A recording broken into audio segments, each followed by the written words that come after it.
Committee meeting, and we're going to be discussing anti-discrimination ordinance. Take it over. All right. So a couple meetings back, I put this into the Law and Ordinance Committee. I want to draft an anti-discrimination ordinance for the city of Norwood for the purposes of guaranteeing equality and inclusion for members of our community. I'm trying to find, I've got notes scattered all over. Yeah, so the reason you do diversity and inclusion ordinance like this is to help protected classes such as things determined by age, race, color, religion, ethnicity, national origin, ancestry, disability, marital status, family status, military status, sex, gender identity, or expression, sexual orientation. All of those things factor into a protected class. The reason I'm bringing this is specifically because I want to help protect the LGBTQ community within our city. People might not realize that the state of Ohio has very lax protections for this group. You can still be denied housing because you're part of this group or certain workplace protections. So until the federal and state levels catch up with the kind of protections that this group has, I believe that we in the city level can take action to help protect these individuals. Any questions so far? All right, let's keep going. So the kind of things that these usually protect against is housing discrimination, unlawful discrimination practices relating to employment, unlawful discrimination practices relating to public accommodations. That is general doing day-to-day business within your city. You can't choose to not serve somebody. Some cities lump educational institution discriminatory practices in educational institutions. I think we should probably steer clear of that. We have a strong school district and school board that does a good job regulating that sort of thing. So I think we can probably steer clear of that. So, like I said, the point is to protect these classes of people from discrimination in these areas.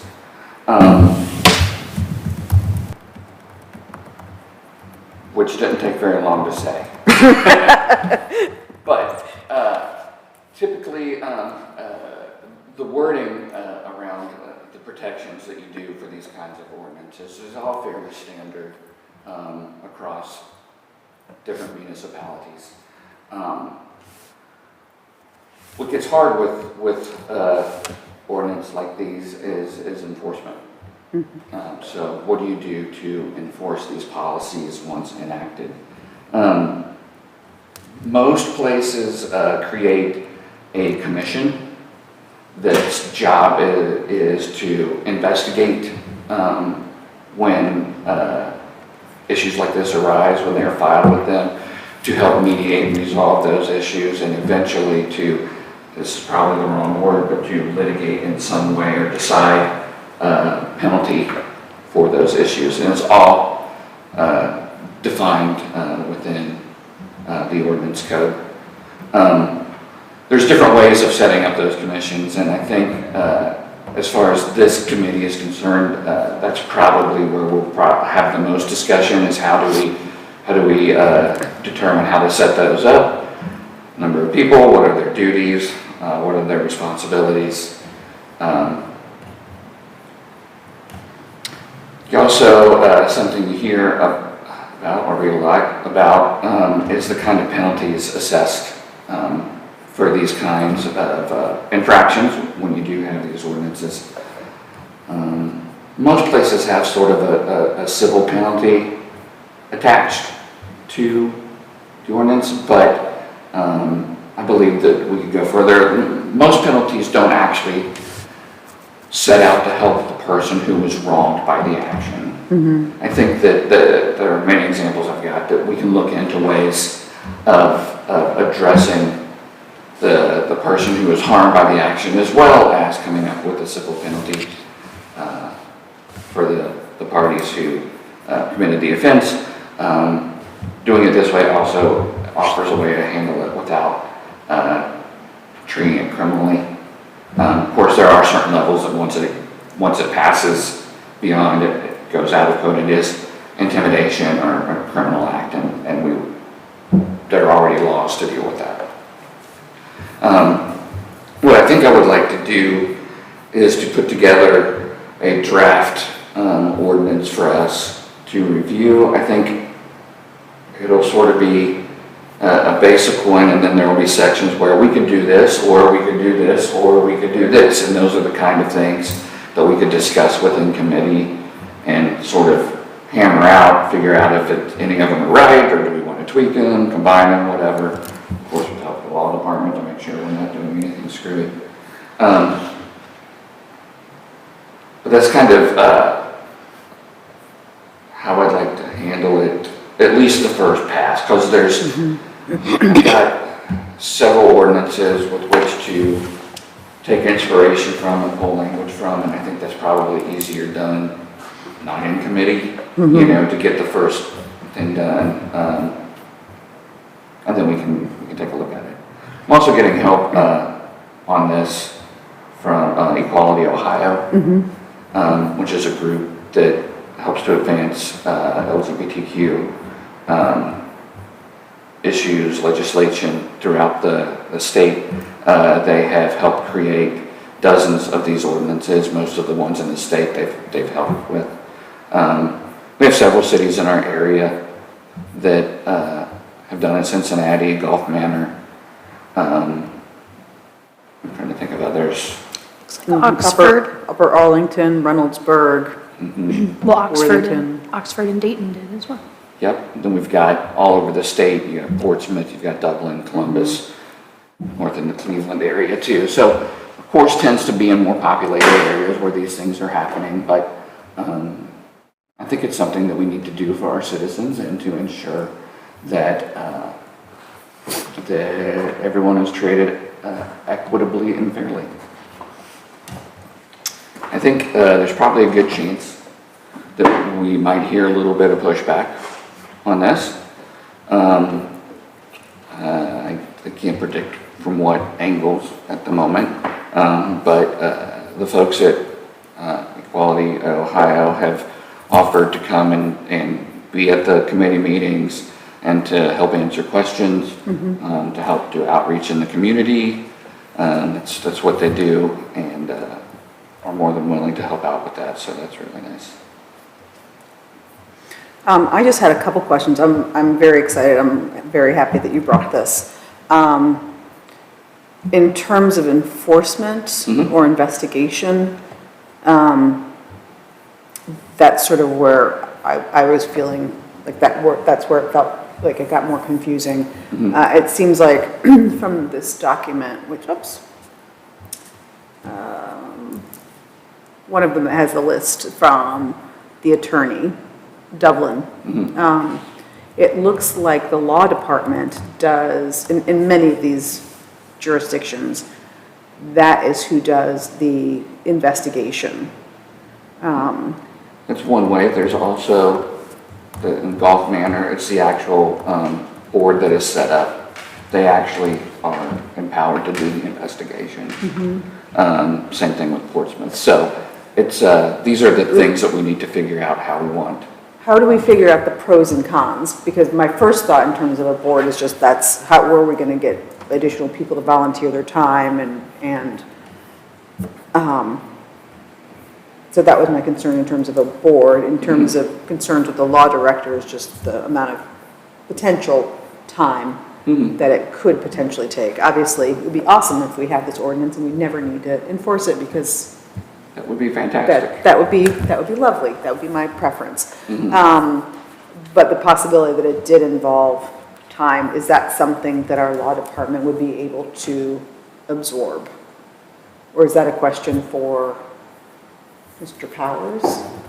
The question is, I don't know what kinds of complaints you would get. Most people would go right to, if they're gonna file any kind of complaint, they'll go to the OCR, the Ohio Civil Rights Commission, because most of the complaints that would be covered by this would be race, gender, that kind of thing. And so I honestly, I don't know. And there's so many publicity about it, there may be, you know, and I don't know what kind Like a of bump complaints up. there are going to be. And I honestly don't know in the current market how often people are not, you know, they're applying for places, they want to buy someplace, they want to apply for a job, they want to rent an apartment and they get turned down. Investigating why that is a hard thing. You know, all of these things are very, very hard unless you've got, they told me, oh, I'm sorry, we're not going to do it because you're the wrong color. Or we're not going to That do just it 'cause happened we don't. in Cincinnati. Yeah, I mean, Via it's text message. right. It Yeah, just- so sometimes it's very, very easy. Some in the tri-state as a whole, there are instances, yes, but the vast. And so, as far as the workload, the question is when are people going to be in the habit of, oh, I got turned down, I'm going to file a complaint based on the fact, you know, just a feeling, and then how do we? That becomes the harder part, and so I just don't know. I couldn't tell you what the workload might be. So, you know, sometimes like we talk for the law department has investigated a lot of the claims that come into the Finance and Claims Committee, and some of those were like, this goofy thing happened, a lot of them are potholes, and, you know, depending on what it is, sometimes they're easy and sometimes they're hard, so. Maybe it would be helpful if we reached out to a couple of these communities and just said, you know, how many complaints have you had? How much time did that take?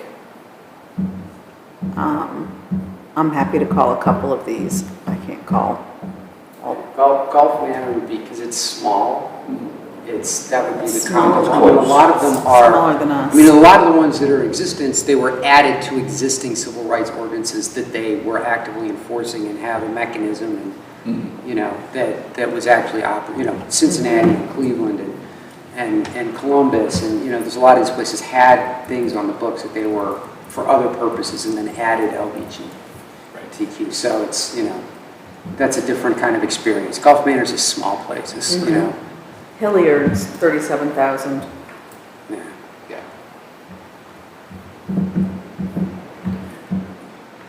Yeah, I mean, that could be a pro for having a committee that does it, is that they can divide and conquer on any kind of cases that they might have. So, step one would be writing the ordinance. Is that something that you're comfortable doing the I'll put first together the first draft. Is there anything we really need to be paying attention to in writing the ordinance? Well, the drafts they have, and I think they may have sent me the Golf Manor, but I didn't look at it at the time, and then it kind of fell off my radar. I didn't know this was going to be. I didn't know I was going to be here for this discussion. I was here for a different one. It didn't happen. Something else. We just like to keep you on your toes. Yeah, so exactly. So, and I haven't looked at it, but Golf Manor I thought would be one that would be, you know, a pretty good template to work from for us. Yeah, I thought so too. The other ones are, well, the one that we technically have on the books is just not operable. It's not, in a lot of ways, it's not legal from back in the 70s, so. Right.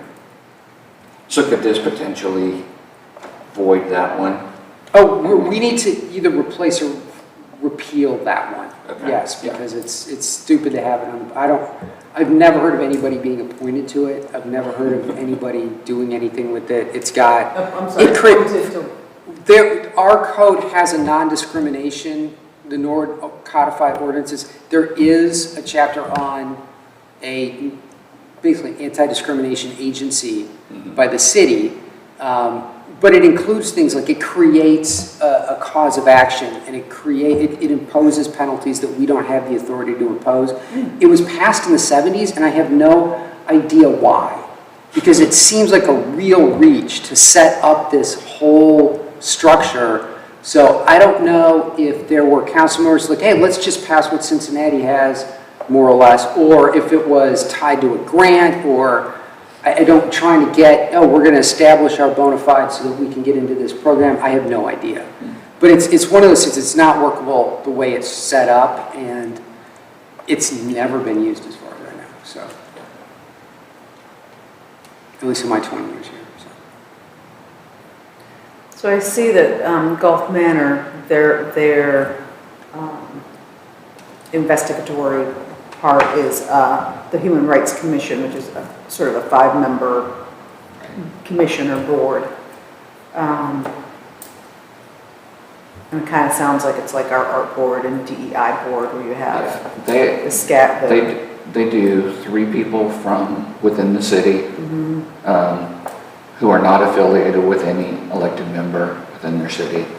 They have space for 1 subject matter expert from outside the city and 1 business owner who may be outside the city. But business resides within the city, so they don't live within the city, but their business is within the city. Right. So it tries to, I like that it brings in a subject matter expert to help deal with that. I think that could help with mediation and just general knowledge. I also see that they, and this is going to Gulf Manor, that they do appropriate orientation and training. And I'm wondering if that would fall to the law director too. It would depend on what, they do training of people that are Who would be- accused or No. the people on the board? Commission. I'm going to assume that they have, that there is an organization like, what's the name of it again? Equality. Ohio, I forget. Equality Ohio. Equality Ohio. That a group like that would come in and do that. That would, Well, I would there's guess. there's training to that regard, and I believe they would, but there's also sunshine training. Yeah, and we can Public meeting certainly do training, that and all kind that of kind thing, of stuff yeah. they would need to know. Right. The way that Gulf Manors works is they're literally required to meet once a year to elect officers and put together a report to council. But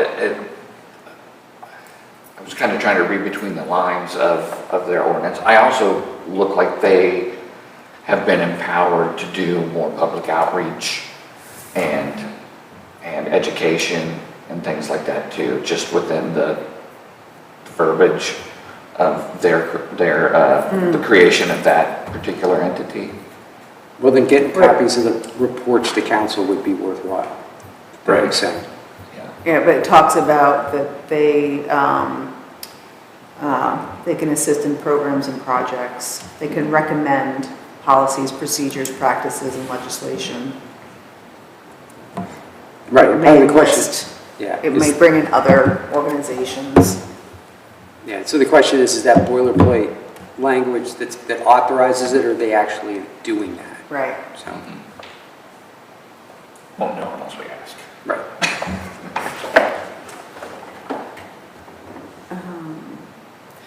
I think this looks really good. Sort of scrolling through the little small print. Because they focus on housing, jobs, and, what was the third? It's like business. Public accommodation. Public accommodation. Isn't that housing? No, public accommodations are like restaurants or hotels or Done. public. Right. Businesses, services. yes, the way they treat their customers. Thank you. Gulf Manor has extensive religious exemptions throughout due to the community that they happen to be in. We do not have to be that extensive with ours. We've got language that is matches what state code currently says about religious exemptions that we would put into ours. Mhm.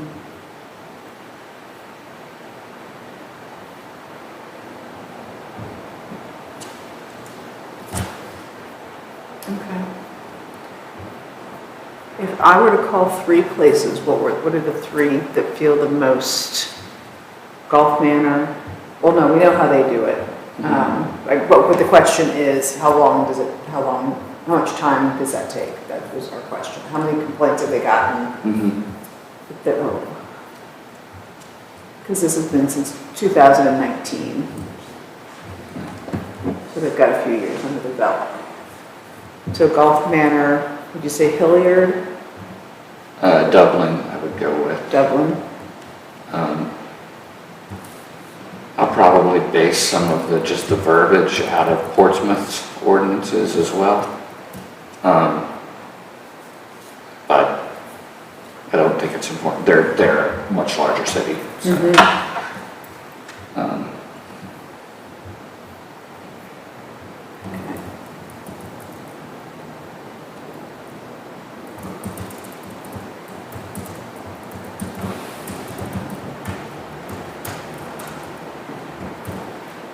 So I know how many complaints and about how long it took.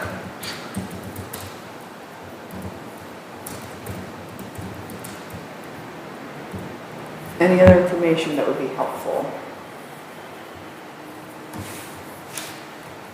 To get from them.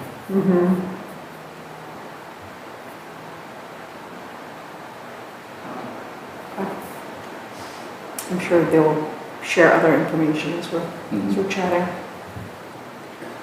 I know the Golf Manor, it took them a long time to pass because of all the religious exemptions that they had to.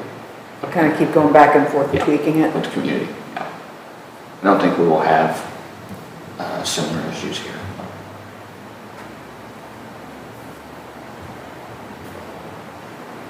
Okay. How much time do you want before we reconvene to? I would do better if you told me a deadline. No. You want to go next month, or would you like to do 2 weeks? Maybe. What if we met like June 27th before the next city council meeting? I'll be on vacation. Okay. Good for you. I'm gone the 2 weeks before that. Okay. So I could do the week We'll of just do it June. Oh, no, that's too soon. Sorry. That's next week. The week of July 3rd, that week. Okay. Does that work for you, Ms. Ruiz? What day? Monday? Just that week. Wednesdays, we've got DEI at 6. You got what at 6? DEI. Okay. And Maybe Tuesday's a want to do it holiday. after that?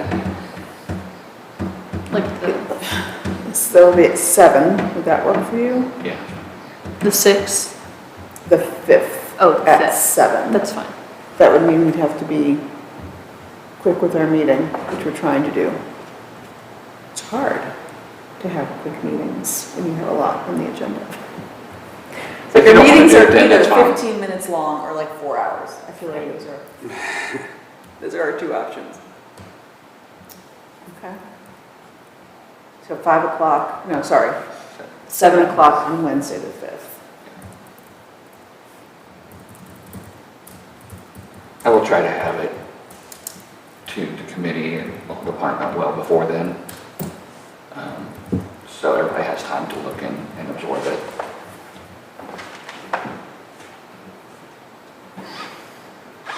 All right, is there anything else we need to talk about in regards to this?